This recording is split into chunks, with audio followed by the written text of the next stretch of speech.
माम movie review. विशाल फुरिया की रोमांचक पौराणिक हॉरर में काजोल ने एक उग्र सुरक्षात्मक मां की भूमिका निभाई है। मां एक मनोरंजक पौराणिक हॉरर है जो आपको बड़े पर्दे से बांधे रखेगी। स्टार कास्ट: काजोल तनुजा देवगन, रोनित डॉली बोसरॉय, इंद्रनील शुभ्रा सेनगुप्ता, जितिन ज्योति गुलाटी, खेरिन कविता शर्मा, गोपाल रामराजी देवी सिंह, सूरज शिखा नीरुदास, रूपकथा चीन चक्रवर्ती, विभा शारदा रानी, यानिया सुषमा भारद्वाज, दिव्येंदु गायत्री भट्टाचार्य। निर्देशक: विशाल फुरिया। पिछले कुछ सालों में हमने बॉलीवुड में हॉरर फिल्मों को बॉक्स ऑफिस पर धूम मचाते देखा है, जबकि ये शैली, जो कभी दर्शकों के बीच काफी खास थी, कॉमेडी के साथ इसके संयोजन के बाद एक बड़ा मामला बन गई है। और इसके क्लासिक उदाहरणों में स्त्री, स्त्री 2, मुंजिया और भेड़िया शामिल है। इन फिल्मों को लोकगीत संस्कृति की खोज और भारत की हृदयस्थली कहानी सुनाने के लिए भी सराहना मिली। अब काजोल अभिनीत मां ने पौराणिक कथाओं के साथ हॉरर शैली को मिलाकर एक कदम आगे बढ़ाया है, जबकि प्रचार सामग्री ने दर्शकों को प्रभावित किया।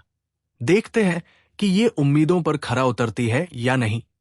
कहानी पश्चिम बंगाल के चंद्रपुर से शुरू होती है, जहां एक मां बच्चे को जन्म दे रही है और साथ ही साथ काली पूजा हो रही है। युवा महिलाओं से द्वेष रखने वाले लड़कों का एक समूह जॉयदेव, नवीन संधू, से चर्चा करता है कि चूंकि वो एक पुरुष है, इसलिए उसे पूजा करनी चाहिए, न कि एक महिला को। जॉयदेव, जो वर्तमान स्थिति से भी खुश नहीं है, कहता है कि चूंकि देवी उसके सपने में आई थी, इसलिए उसे वो पूजा करने का सम्मान मिला। साथ ही गर्भवती महिला एक बच्चे को जन्म देती है और उसका पति, जो खुश और उल्लासित होता है, अपने नवजात बच्चे का नाम शुभंकर रखता है। प्रसव कराने वाली महिला कहती है कि चूंकि जुड़वा बच्चे हैं, इसलिए वो अब दूसरे बच्चे को जन्म दे रही है, जो एक लड़की निकलती है। माहौल तनावपूर्ण हो जाता है, क्योंकि कोई भी खुश नहीं है और पिता बच्चे को एक महिला को दे देता है, जिसने काली पूजा की थी। वे सभी एक प्रेतवाधित पेड़ के पास घने अंधेरे जंगल में जाते हैं और दैत्य, जिसका नाम आमसजा है, कि उसकी तलाश में आने से पहले उसकी बलि दे देते हैं।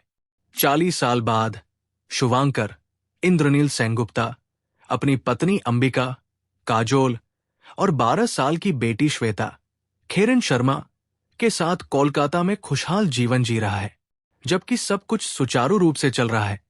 श्वेता हमेशा अपने माता पिता से चंद्रपुर ले जाने की मांग करती हुई दिखाई देती है, लेकिन वे कुछ बहाने बनाकर इसे टाल देते हैं। शुभांकर और अंबिका श्वेता को चंद्रपुर के बारे में सब कुछ बताने का फैसला करते हैं, लेकिन पूर्व को अपने पिता के निधन के बारे में फोन आता है। वो तुरंत चंद्रपुर छोड़ देता है और सभी अनुष्ठानों को पूरा करने के बाद वो जयदेव, रोनित रॉय, से कहता है, जो अब गांव का सरपंच है, कि वो इस वाड़ी, अपना बंगला, को बेचना चाहता है और एक दलाल की व्यवस्था करना चाहता है, क्योंकि वो इस शापित जगह से छुटकारा पाना चाहता है। जैसे ही शुभांकर राख कलश के साथ अपनी कार की ओर चलता है, वो फिसल जाता है और एक लकड़ी के पेड़ का टुकड़ा उसके जूते में फंस जाता है।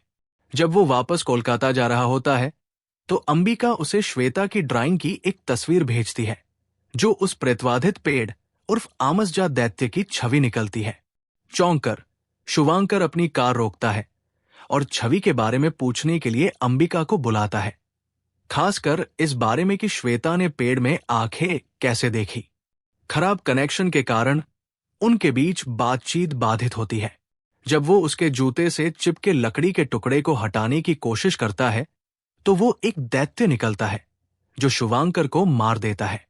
टूट चुकी और तबाह श्वेता और अंबिका अब शुभांकर की मौत से उबर रही है, और जैसे जैसे वे सामान्य होने की कोशिश कर रही हैं, जॉयदेव उन्हें अपने पैतृक घर के सौदे को अंतिम रूप देने के लिए चंद्रपुर आने के लिए कहता है, जबकि अंबिका अनिच्छा से मना कर देती है और जॉयदेव को खुद ही इसे संभालने के लिए कहती है, उसे कमीशन देने का वादा करती है। वो उसे ये कहकर आने के लिए मना लेता है कि ये शुभांकर की आखिरी इच्छा थी। ये बहुत अच्छा होगा अगर वो खुद चंद्रपुर आकर सौदे को अंतिम रूप दे।